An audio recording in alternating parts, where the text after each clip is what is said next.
There is also a couple of Republicans left in D.C., one of them Florida Congressman Francis Rooney. Nice to see you, sir.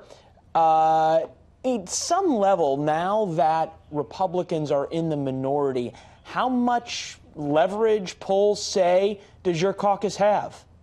Well, I don't know. I guess we're going to find out. But in the first week, I don't think we've had a lot of leverage at all.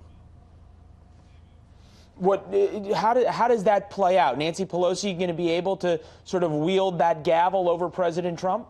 Well, you know, I feel sorry for the president right now. He has.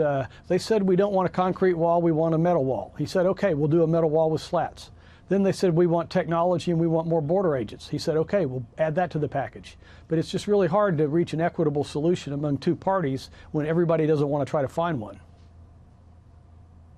Fair to say this is more valuable for each side as a political weapon heading into 2020 than it is as a solved bipartisan compromise? Absolutely. I think history shows that in 2013, all these Democrats voted for an immigration reform package that included a lot more money for wall, as well as technology, as well as immigration reform. Now they don't even want to talk about any of that.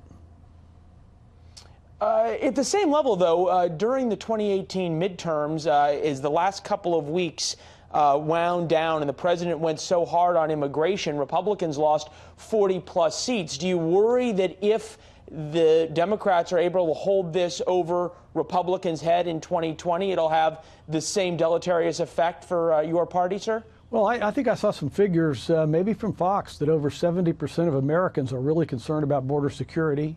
And about half of Americans absolutely want to invest in a wall.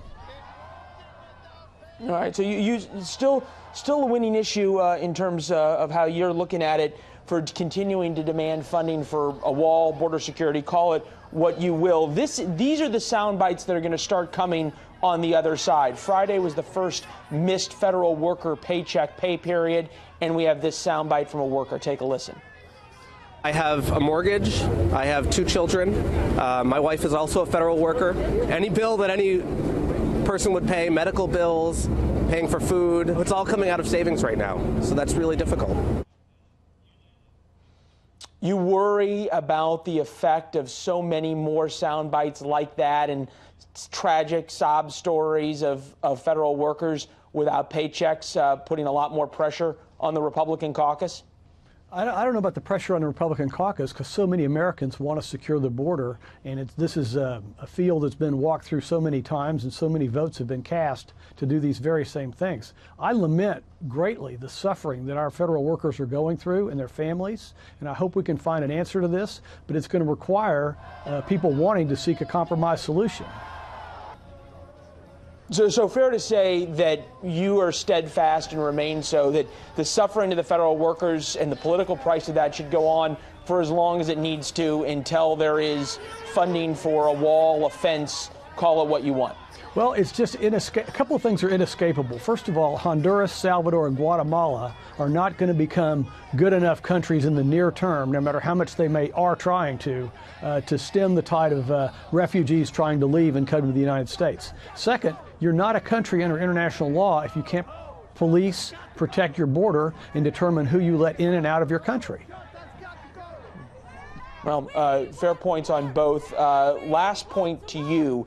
You think about where this heads in the Senate, and Republicans in the Senate, obviously, since they're in the majority, have a lot more control than you in the House do. Cory Gardner, Collins, and McSally, 3 senators up in 2020 from purple states. Do you worry about them going soft on this and making it a lot harder for House Republicans to hold the line?